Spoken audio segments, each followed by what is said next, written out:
이 시간 우리에게 주시는 하나님 말씀은 요한복음 5장 1절에서 9절 말씀입니다. 신약성경 149쪽에 있습니다. 요한복음 5장 1절에서 9절 말씀을 함께 교독하도록 하겠습니다. 그 후에 유대인의 명절이 되어 예수께서 예루살렘에 올라가시니라.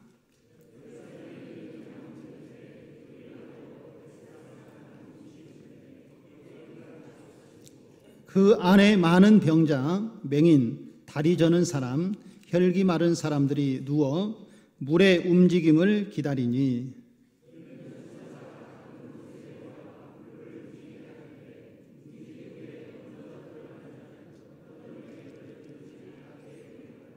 거기 38회 된 병자가 있더라.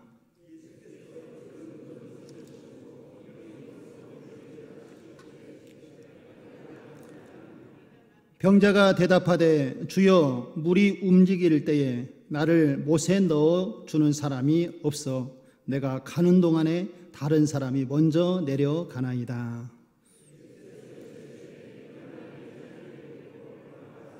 같이 읽겠습니다. 그 사람이 곧 나아서 자리를 들고 걸어가니라. 이날은 안식일이니. 아멘. 우리 좌우로 함께 인사 한번 나누실까요? 사랑하고 축복합니다. 예, 감사합니다. 그리고 한 번 더 인사하겠습니다. 우리 일어나 걸어갑시다. 할렐루야. 하나님께서 오늘 우리에게 주시는 말씀인 줄 믿고 또 주님을 의지하고 함께 주님과 동행한 삶 사시기를 주님의 이름으로 축원드립니다. 예루살렘 성에 보면 예루살렘 성에는 그 문에 10가지의 문이 만들어져서 이름이 붙여져 있는 것을 볼 수가 있습니다. 그 문 중에 양문이라 이름이 붙여진 문이 있습니다. 이 문이 어떻게 붙여졌는가 하면 하나님께 희생 제물을 드리기 위하여서 이 양을 성전으로 데려가는데 그 양이 들어가는 통로로 사용했던 문이 바로 이 양문입니다. 그래서 이 문의 이름을 양문이라 이름을 붙였습니다. 그런데 오늘 성경에 보니까 이 양문 곁에 이 베데스다라 하는 연못이 하나 있고요. 그 연못 주변에는 5 행각이 세워졌다라고 이렇게 이야기를 하고 있습니다. 여러분 행각이 어떤 건물인지 아십니까? 이 행각이라는 것은 기둥하고 지붕으로만 만들어진 건물을 이야기합니다. 쉽게 얘기하면 우리나라로 얘기하면 온두막 같은 그런 거죠. 앞이 다 트여 있고 지붕만 있는 그런 건물을 이야기합니다. 그런데 이 행각에 많은 병에 걸린 사람들이 그 자리에 누워 있기도 하고 앉아 있기도 하는 모습을 이 양문을 지나갈 때마다 사람들이 보게 된다는 것입니다. 그리고 이 베데스다 연못에 관한 흥미로운 이야기가 사람들에게 전해지고 있습니다. 그 흥미로운 얘기가 무엇인가 하면 오늘 우리가 읽었던 본문의 말씀 3절, 4절의 말씀에 이렇게 이야기를 하고 있습니다. 우리 다시 한번 보실까요? 그 안에 많은 병자, 맹인, 다리 저는 사람, 혈기 마른 사람들이 누워 가로 열고 물의 움직임을 기다리니 이는 천사가 가끔 못에 내려와 물을 움직이게 하는데 움직인 후에 먼저 들어가는 자는 어떤 병에 걸렸든지 낫게 되밀어라. 가로 닫고 이렇게 성경이 기록이 되어져 있습니다. 이 내용을 살펴보면 이런 얘기죠. 어느 날 그때가 언제인지는 모르지만 천사가 내려와서 이 연못의 물을 이렇게 움직이게 하면 바로 그 직후에 어떤 사람이든지 간에 가장 먼저 그 연못에 뛰어 들어가는 사람은 어떤 병에 걸렸든지 그 병에서 낫게 된다라는 이런 이야기가 지금 전해져 오고 있습니다. 그래서 많은 병자들이 그때를 기다리기 위해서 그 행각이라는 곳에 모여서 기다리고 있는 것입니다. 누워있는 사람도 있을 것이고 앉아있는 사람도 있겠지요. 그런데 여러분 그 모습을 한번 상상해 보시기 바랍니다. 그곳에 모여있는 사람들의 표정과 또 그들의 삶의 모습이 어떻겠습니까? 인생의 삶의 문제 속에서 해결되지 못한 이 질병의 문제, 그 누구들을 통하여서도 고침을 받을 수 없는 삶의 그 고난 가운데 있었던 이 병자들이 지푸라기라도 잡는 심정으로 이 천사가 내려와서 물을 움직일 때에 들어가게 되면 내 병이 낫겠다라는 어떤 그런 기대와 소망을 가지고 사람들이 이 행각에 모여 있는 모습을 볼 때에 그들의 마음의 그 절절함과 그들의 마음의 그 소망함이 얼마나 크게 그들의 삶 속에서 표현되어질까, 아마 우리가 상상을 해보면 어느 정도 이해가 되리라 생각이 되어집니다. 그런데 오늘 이 본문의 말씀에 보면은요, 이 연못에 대해서 일어난 일들에 대해서 설명을 하는데, 오늘 성경의 말씀을 보니까 우리 3절 4절 다시 한번 보실까요? 제가 성경을 읽을 때에 가로 열고 가로 닫고를 성경을 읽으면서 했습니다. 좀 의아해 하셨죠? 목사님이 대체 뭐 하시나? 왜 가로 열고 닫고를 하는 거지? 시험 보는 날도 아닌데 하는 그런 생각을 하셨으리라 생각이 됩니다. 그런데 여러분 성경을 한번 자세히 여러분 성경을 한번 보시죠. 이 가로가 쳐져 있는 성경 말씀 앞부분에 보면 여러분 어떤 숫자가 하나 적혀 있을 것입니다. 어떤 숫자가 적혀 있습니까? 2라고 표시가 되어 있죠. 2라고 표시가 되어 있는 것은 각주인데, 이 이야기에 대한 자세한 설명을 하겠다라는 의도가 성경에 담겨져 있습니다. 그래서 여러분 성경책 아래로 맨 아래로 내려가면은요, 그 2라고 표시된 단어에 대한 해석이 이렇게 되어 있습니다. 어떤 사본에는 이 가로 네 구절이 없고라고 이렇게 표시가 되어 있지요. 아마 좋은 성경들은 다 표시가 되어 있을 겁니다. 여러분 표시가 안 되어 있으면 좀 좋지 않은 성경입니다. 대부분 다 기록이 되어 있을 거예요. 근데 이것이 의미하는 바가 무엇일까요? 우리가 보는 성경은 다 사본입니다. 지금 성경이 기록된 원본은 이미 없어져서 우리가 볼 수가 없고, 그 원본을 필사해서 기록해 놓은 성경, 그 사본들을 학자들이 모아서 66권의 성경을 이렇게 완성해서 만들어냈는데, 여러 사본들을 이렇게 지켜보니까 오늘 이 본문의 구절이 어떤 사본에는 기록이 되어져 있고 또 어떤 사본에는 기록이 안 돼 있어요. 그래서 이게 원문에 정말 들어가 있는 성경 말씀인가 그렇지 않은가를 학자들 사이에 의견이 분분하니까 이 내용을 가로를 쳐서 이렇게 표현을 해놨습니다. 어떤 사본에는 있고 없고 하니까 이것 때문에 논쟁하지 말고 이렇게 기록을 하자라고 해서 기록을 해놓은 것이 이렇게 가로로 표시되어져 있는 오늘 본문의 이야기입니다. 그래서 학자들은 이야기하기를 오늘 이 가로 안에 천사가 와서 물을 흔들어 놓을 때에 가장 먼저 들어가는 사람이 병이 고쳐진다라는 이 이야기는 아마 당시에 사람들이 일반적으로 가지고 있었던 생각이지 진짜 천사가 내려와서 물을 동하게 하지는 않았을 거다, 이렇게 학자들이 이야기를 하고 있다라는 것입니다. 그러면 어떻게 이 베데스다 연못의 물이 갑자기 움직이는 일이 일어나게 될까요? 아마 고고학자들이 연구를 해보니까 이 베데스다 연못은 자연적으로 만들어진 연못이 아니라 당시 예루살렘에는 지대가 높았기 때문에 이 빗물을 저장해서 사용을 했다라고 합니다. 바로 여기가 빗물 저장 조수조였습니다. 그래서 어떻게 만들어 놨냐면은 학자들이 연구해 보니까 우리 한자 날일자 여러분 아십니까? 그런 것처럼 커다란 저수조가 두 개가 만들어졌는데 북쪽에 하나, 남쪽에 하나, 이거는 가리막으로 연결이 되어져서 날일자 모양으로 큰 저수조가 만들어져 있고요. 그리고 그 가림막 맨 밑에에는 두 통이 연결될 수 있는 그 물이 흐르는 통로를 만들어 놨다고 합니다. 그래서 비가 오면 북쪽에 있는 저수조 통에서부터 물이 채워지고 물이 다 어느 정도 채워지면 이 물을 이제 남쪽에 있는 저수조 통으로 물을 흘려 보낸다고 합니다. 그런데 바로 이 행각에 모여 있었던 사람들의 위치가 이 남쪽에 있는 저수조에 사람들이 모여 있었습니다. 그래서 북쪽에 물이 채워지고 밑으로 해서 물이 통과해서 남쪽으로 올라가게 되면 이제 물이 아래서 용소순처럼 느껴지게 되겠죠. 그래서 이제 물이 이렇게 흔들리는 현상이 나타나지 않나 하고 고고학자들은 연구 결과를 그렇게 이야기를 하고 있습니다. 어찌됐든 간에 중요한 것은 천사가 하늘에서 내려와서 이 물을 흔들어 놓는다는 이 이야기가 어디서부터 시작이 되어졌는지 알 수는 없습니다. 그러나 우리가 분명하게 알 수 있는 것은 많은 사람들이 이 소문을 듣고 믿었다라는 것입니다. 그리고 이 물이 움직일 때를 기다리면서 연못에 가장 먼저 뛰어 들어가기 위해서 힘쓰고 있는 병자들이 그 행각 주변에는 많이 있었다라는 사실은 분명하다라는 것입니다. 그러면 오늘 우리가 본문의 말씀에 그 행각에 모여 있는 여러 병자들이 있는데 특별히 오늘 성경에는 세 부류의 병자들에 대해서 자세하게 이야기를 하고 있습니다. 오늘 3절의 말씀을 다시 한번 보시면은요, 그 병자들이 어떤 병자들이었습니까? 첫째는 맹인, 앞을 보지 못한 사람이었고, 두 번째는 다리를 저는 사람이었습니다. 그리고 세 번째는 혈기 마른 사람이라 얘기합니다. 여기서 혈기 마른 사람이라는 것은 중풍병에 걸린 사람이라고 생각하시면 됩니다. 그러면 이 세 병자들의 부류의 사람들의 특징을 살펴보면 이 사람들은 스스로 그 연못에 가장 먼저 들어갈 수 있는 상황에 놓여 있지 않은 사람들이었습니다. 가장 먼저 들어가기에는 매우 불가능한 환경에 처해 있는 사람들이었다는 것이죠. 한번 생각을 해보실까요? 맹인은 어떻습니까?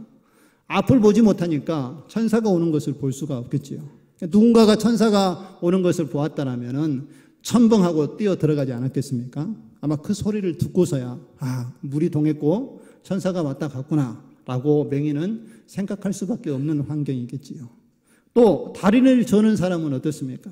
여러 병자들 중에 몸이 아픈 사람도 있겠지만 다리가 멀쩡한 사람도 있겠지요. 이런 사람들은 가장 먼저 뛰어가지 않겠습니까? 다리가 저는 사람은 그 사람보다 앞서 갈 수 없기 때문에 또 그 환경에 나아갈 수 없는 상황에 놓여 있었고요.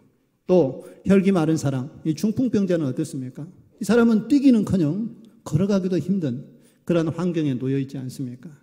그래서 병을 낫기를 소원하는 마음을 가지고 이 솔로몬 행각에 모여 있기는 하지만 이 세 부류의 사람들은 누군가의 도움을 받지 않고서는 자신의 어려운 문제를 해결할 수 없는 그러한 환경에 놓여 있다라는 것을 우리에게 말씀을 해주고 있습니다. 저는 이 베데스다의 연못에 이 세 부류의 병자들 또 여러 병 가운데 놓여 있는 사람들의 모습을 보면서 들었던 생각은 바로 이들의 모습이 이 시대를 살아가고 있는 사람들의 모습을 대변하고 있다라는 생각이 듭니다. 그렇지요.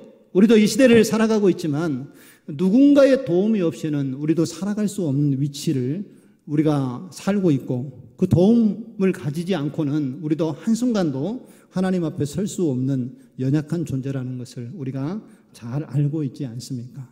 바로 오늘 이 베데스다 연못에 있는 이 병자들의 모습을 예수님께서 이야기하시면서 이 시대를 살아가는 그리스도인들의 삶이 어떤 모습을 가지고 살아가야 하는가에 대해서 오늘 주님께서 우리에게 말씀하시기 위하여 이 부분을 우리에게 소개하신 줄로 믿습니다.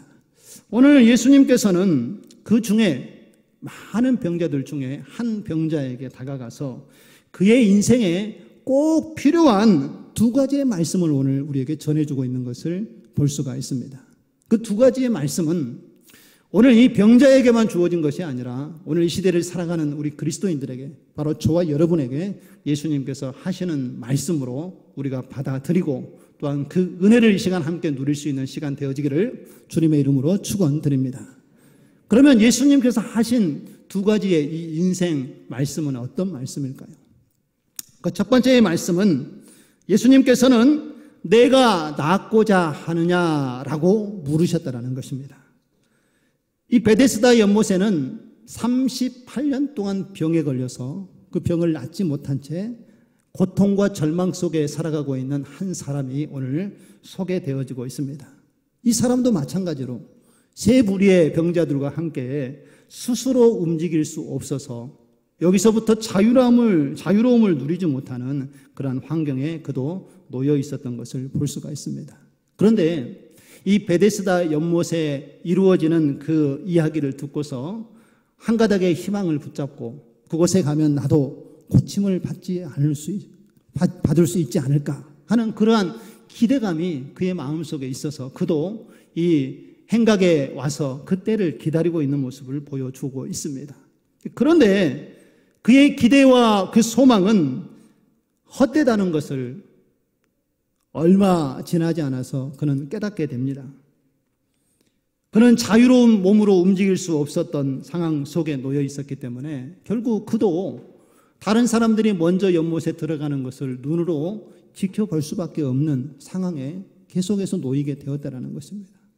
38년 동안, 그 오랜 시간 동안에 자신의 병을 고침을 받지 못한 어려움 속에 있었지만 한 번의 희망을 가지고 또 이 베데스다 연못을 찾아왔는데 그마저도 그의 희망을 빼앗아 버리는 일들이 이 연못에서 일어나고 있었다는 것입니다. 그를 도와줄 사람은 아무도 없었기 때문에 도저히 이 기회를 붙잡을 수 없는 상황에 이 38년 된 병자는 놓여 있었다는 것입니다. 그래서 그가 가지고 있었던 그 희망이 절망으로 바뀌어지게 되고 그 절망은 계속해서 그의 삶의 원망으로 바뀌어지는 것을 이 현장에서 그는 경험하고 말았던 것입니다. 바로 그때에 절망과 원망에 가득 찬 이 병자에게 누가 찾아왔습니까? 예수 그리스도께서 오늘 찾아오셨다라는 것입니다. 그리고 그에게 이렇게 말씀을 합니다. 오늘 6절의 말씀을 한번 보실까요? 예수께서 그 누운 것을 보시고 병이 벌써 오래된 줄을 아시고 이르시되, 우리 같이 한번 읽겠습니다. 내가 낫고자 하느냐라고 주님께서 물으셨습니다. 여러분, 이 질문은 조금 황당하지 않습니까? 갑자기 처음 본 사람이 와가지고 나타나서 하는 말씀이 내가 낫기를 원하느냐라고 물었을 때에 아니 이 사람 대체 뭐야? 라고 생각할 수 있지 않겠습니까? 그런데 오늘 예수님은 이 38년 된 병자의 상황이 어떠한지 너무나도 잘 알고 있었습니다. 그 누운 것을 보시고 병이 벌써 오래인 줄을 아시고 그가 왜 아파하고 있는지, 그가 얼마나 이 아픈 상황을 오랫동안 지속하고 있는지 주님께서는 알고 이 병자에게 찾아오셨다는 것입니다. 그리고 예수님은 어떤 분이십니까? 아무리 오래된 불치의 병을 갖고 있다 할지라도 예수님의 말씀으로 그 병을 고칠 수 있는 능력을 가지고 있는 예수님이시기 때문에 예수님께서는 그에게 다가가서 내가 낫기를 원하느냐? 라고 이렇게 물으셨던 것을 볼 수가 있습니다. 그런데 여러분, 오늘 이 자신의 문제를 해결해 줄 수 있는 예수님 앞에 서 있는 이 병자가 내가 낫기를 원하느냐? 라는 이 예수님의 질문에 대해서 엉뚱한 대답을 하고 있는 것을 볼 수가 있습니다. 만일에 이 병자가 정말 자신의 병에서 낫고 싶은 간절한 마음이 있었다면 이 예수님의 질문에 어떻게 대답을 해야 했겠습니까? 네, 내가 이 병에서 낫기를 원합니다. 라고 이렇게 대답해야 되지 않았겠습니까? 그런데 오늘 이 병자의 대답을 한번 보시겠습니까? 7절의 말씀을 한번 보시지요. 같이 한번 읽겠습니다. 병자가 대답하되 주여, 물이 움직일 때에 나를 못에 넣어주는 사람이 없어 내가 가는 동안에 다른 사람들이 먼저 내려가나이다. 여러분, 이 병자의 이야기를 들으면 어떻게 들립니까? 아마 지금 우리가 그의 얘기를 들어보면 자신의 상황을 한탄하고 또 내가 이렇게 치료받을 수 없는 상황, 그런 환경에 내가 놓여 있어서 내가 오늘 이 병으로부터 자유함을 누리지 못하고 있습니다 라고 하면서 자신이 어려운 상황에 있는 그 상황을 구구절절 변명하듯이 늘어놓는 것처럼 느껴지지 않습니까? 언뜻 보면은 그의 얘기가 틀린 말은 아니지요. 스스로 움직일 수 없는 그런 어려운 환경 속에 있었고 누군가가 그를 도와주지 않았기 때문에 그는 가장 먼저 그 못에 들어가지 못하여서 치료를 받지 못하는 그런 상황인 것은 맞습니다. 그런데 이 사람이 하는 이야기를 잘 면밀히 살펴보면 그의 마음의 상태가 어떠했는지 분명히 알 수가 있습니다. 오늘 이 38년 된 병자는 예수님께서 내가 낫기를 원하느냐라고 물었을 때의 그의 대답을 살펴보면 그가 무엇을 붙잡고 있었는지 그리고 그를 다스리고 있는 마음의 생각이 무엇인지 분명하게 우리가 알 수 있다는 것입니다. 그의 마음속에는 이 병이 너무 오래고 또한 도움을 받지 못하는 상황에 이 절망감이 상실감으로 밀려오게 되자 그는 병을 낫고자 하는 어떠한 기대하는 마음보다 오히려 낫지 못하게 되는 그러한 상황에 집착하고 있는 자신의 모습을 드러내고 있다는 것입니다. 정말 간절함이 무엇인지를 그가 분명하게 드러냈어야 함에도 불구하고 그런 환경에 따라서 자신의 마음과 생각이 흐트러져 있는 모습을 보여주고 있다는 것입니다. 그래서 오늘 예수님께서는 이렇게 질문을 하셨던 것입니다. 병자가 병을 낫고자 하는 마음은 사실 물어보지 않아도 당연한 것 아니겠습니까? 병을 낫고자 했을 때에 그 소망하는 마음은 모든 병자들이 가지고 있는 마음의 생각이죠. 그런데 예수님께서는 왜 내가 낫기를 원하느냐라고 이렇게 질문을 하셨겠습니까? 이 예수님의 질문에는 중요한 의도가 한 가지 담겨져 있습니다. 그 의도가 무엇인가 하면 그 자신의 결핍의 문제가 무엇인지를 스스로 인식하도록 하기 위하여서 예수님께서는 이와 같이 질문을 하셨다라는 것입니다. 그리고 자신이 처해 있는 환경과 그 연약함이 무엇인지를 고백을 하고 그리고 그 상황에서 벗어나고자 하는 마음의 결단이 있도록 하기 위하여서 예수님께서는 내가 낫기를 원하느냐라는 이런 질문을 그에게 던져 주었다라는 것입니다. 여러분, 우리의 삶이 변화되기를 원한다면요, 자기에게 해야 될 문제가 무엇인지, 내가 닥쳐 있는 그 문제가 무엇인지를 우리가 인식하고 또 그 문제에 벗어나고자 하는 어떠한 결단이 있을 때에 이 문제로부터 우리가 자유로워질 수 있다는 것을 기억하시기 바랍니다. 바로 그러한 사람만이 주님의 은혜를 받아들일 수 있고 또한 하나님의 은혜를 경험하게 될 줄로 믿습니다. 많은 사람들이 이 죄라는 질병 속에 걸려서 죽어가고 있음에도 불구하고 이 자신의 처지가 얼마나 심각한지 모른 채 이 시대의 많은 사람들이 살아가고 있는 것을 볼 수가 있습니다. 그리고 그 죄로부터 벗어나고자 하는 그러한 열심도 열망도 사람들의 마음속에는 없습니다.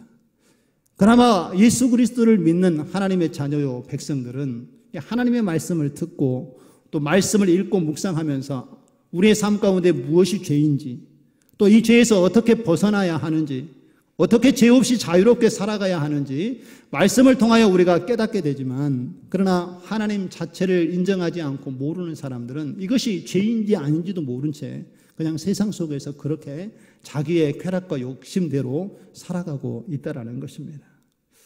요즘 중독이라는 이 단어가 사회에 큰 이슈가 되어지고 문제거리가 되어진 것을 볼 수가 있습니다. 여러분, 이 중독이 무엇입니까?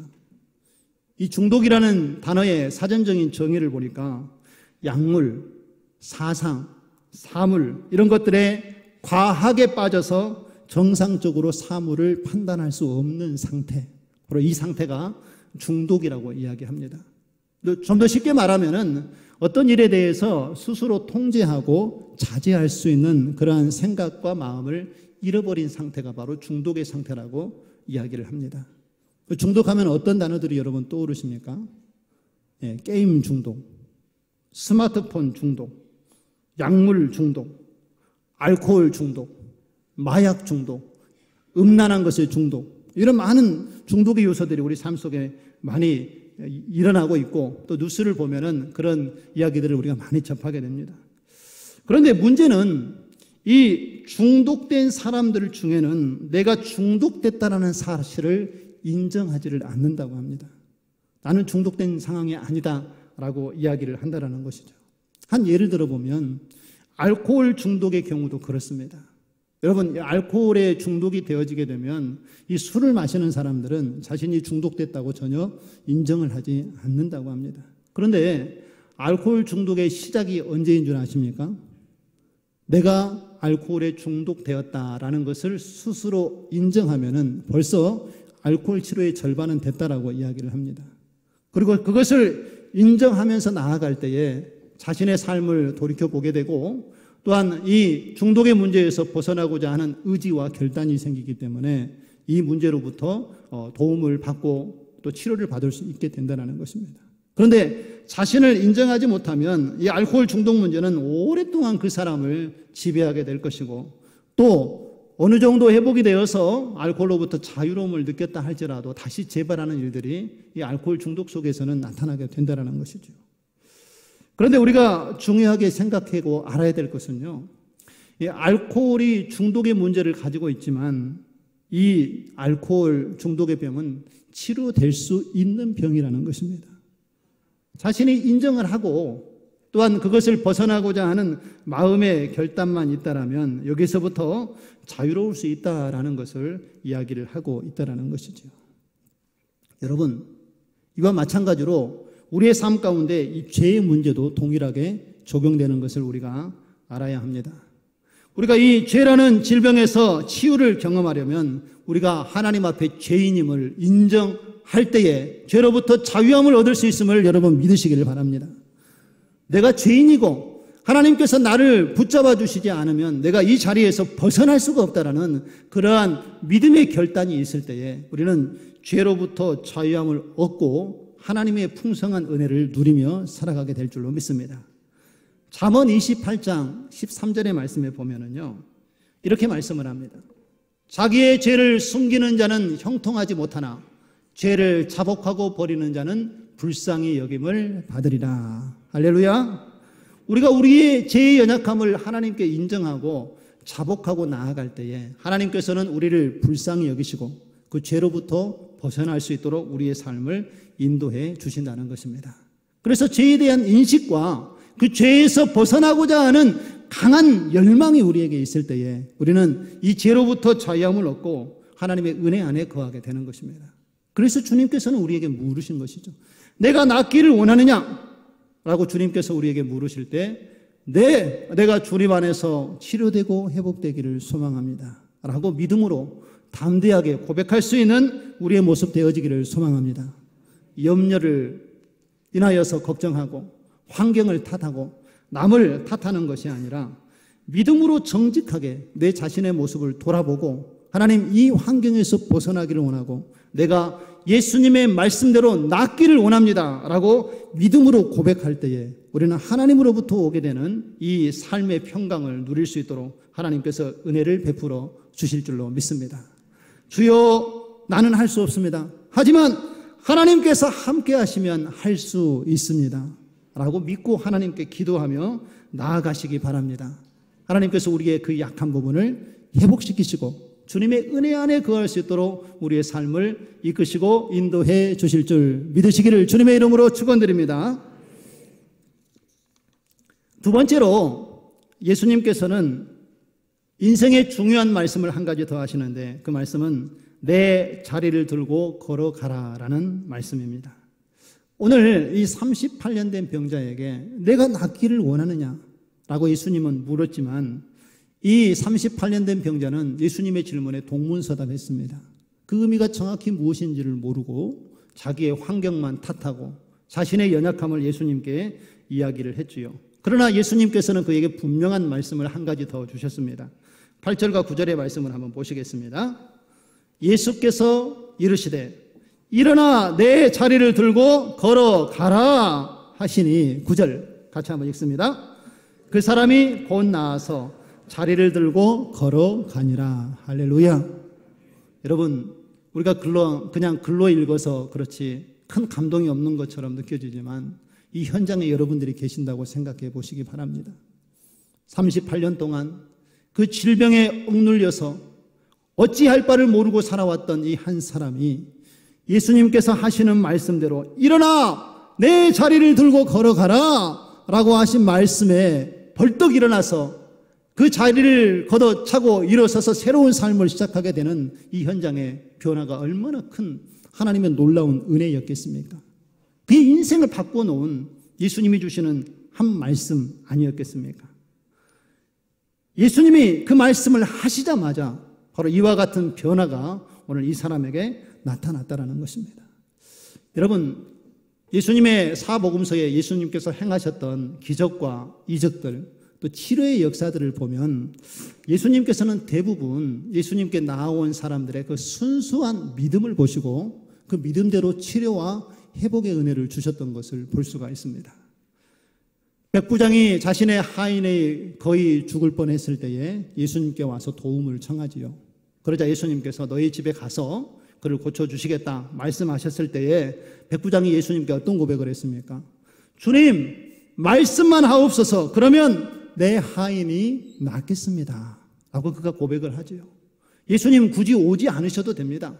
예수님의 말씀 한마디면 이것이 회복될 줄로 믿습니다 라고 그가 고백했을 때에 예수님께서 이만한 믿음을 본 적이 없다라고 그의 믿음을 칭찬하셨고 예수님께 말한 그 시로 그 하인의 병이 치료되어졌다라고 우리에게 이야기를 하고 있습니다. 또 여러분, 12년 동안 혈루병에 앓았던 여인 기억하십니까? 사람 앞에 설 수도 없었던 그러한 연약한 환경에 서 있었지만 이 여인은 예수님이 오신다는 소식을 듣고 예수님의 그 옷자락만 내가 만져도 낫겠습니다 라는 그러한 믿음을 가지고 예수님께 나갔습니다. 그리고 몰래 예수님의 옷자락을 만졌을 때에 예수님의 능력이 그에게 나타나서 그의 병이 12년 동안 해결되지 않았던 문제가 해결되는 것을 보게 되지 않았습니까? 그 여인의 믿음을 예수님께서 또 칭찬했던 것을 볼 수가 있습니다. 예수님은 여러 사건들을 통해서 보면 그 특별한 하나님의 은혜를 구하고 그 믿음을 가지고 있는 사람들을 향하여서 그 믿음대로 보응하시는 치료의 역사를 보여주셨다는 것입니다. 그런데 오늘 이 38년 된 병자를 고칠 때에는 이 원칙이 좀 깨지는 것을 볼 수가 있습니다. 38년 된 병자의 모습은 어떻습니까? 자신의 상황을 인지하지도 못하고 오히려 불평하고 주변의 환경을 탓하고 있는 이 병자에게 예수님께서는 그래도 다가가셔서 말씀으로 그의 병을 치유하시는 예수님의 모습을 오늘 우리에게 보여주고 있다는 것입니다. 바로 우리에게 다가오시는 예수님의 모습 아니겠습니까?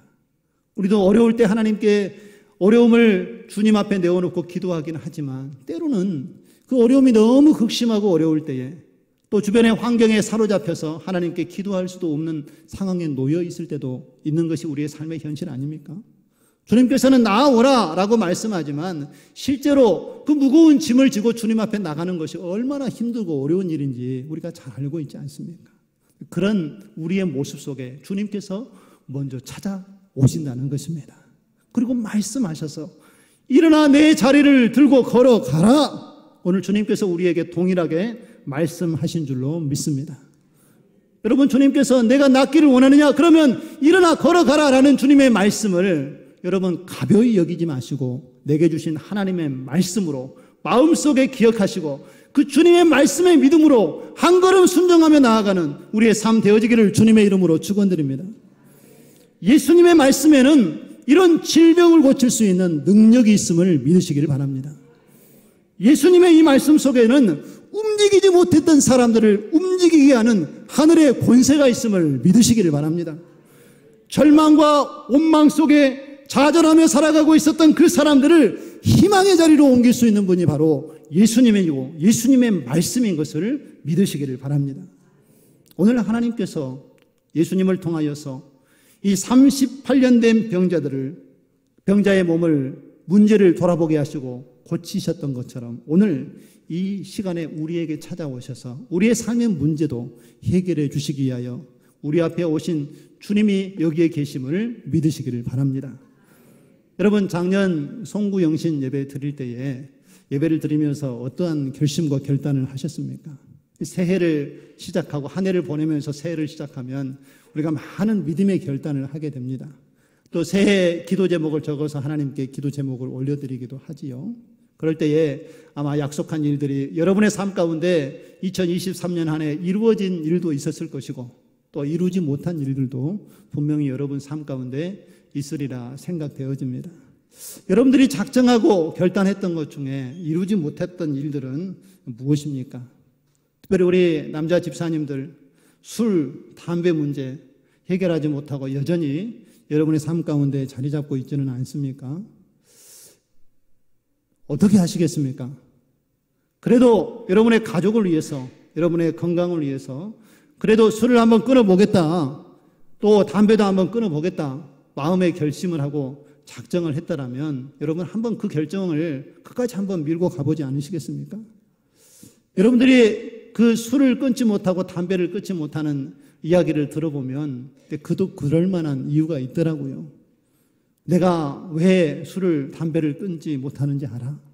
가족들에게 얘기하면 직장에서 상사에게 스트레스를 받고 어려운 상황에 직면하게 되면 어디다 하소연할 데도 없고 가족들에게 구구절절 다 얘기할 수 없어서 이걸 풀어보려니까 술을 이야기하게 되고 담배를 물게 되는 그러한 상황이다라고 이야기하는 사람들도 있고 또한 다른 사람들과의 어떤 일로 인하여서 관계를 맺어야 하기 때문에 이 자리를 피할 수가 없어서 어쩔 수 없이 가족의 생계를 위해서 내가 하는 것이 바로 술이다라고 이야기하는 사람들이 있습니다.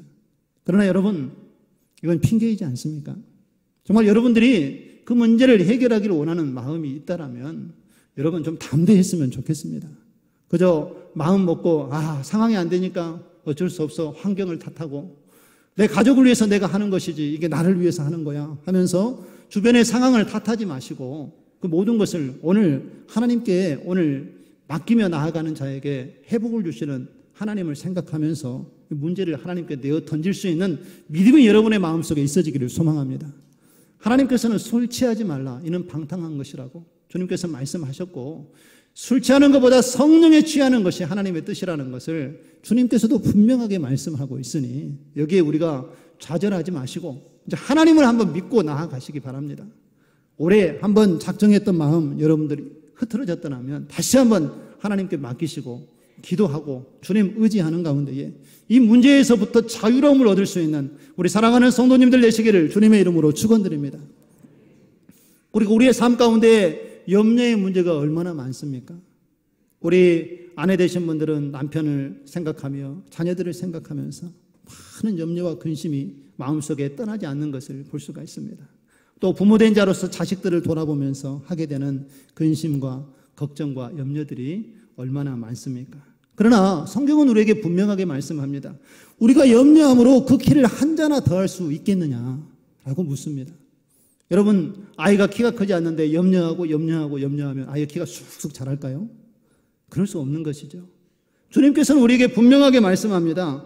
차라리 염려하지 말고 먼저 하나님 나라와 의를 구하라. 그리하면 이 모든 것을 너희에게 더하여 주시리라. 할렐루야. 이 약속의 말씀을 믿고 하나님 앞에 이 염려를 주님 앞에 맡기는 우리의 삶 되어지기를 소망합니다.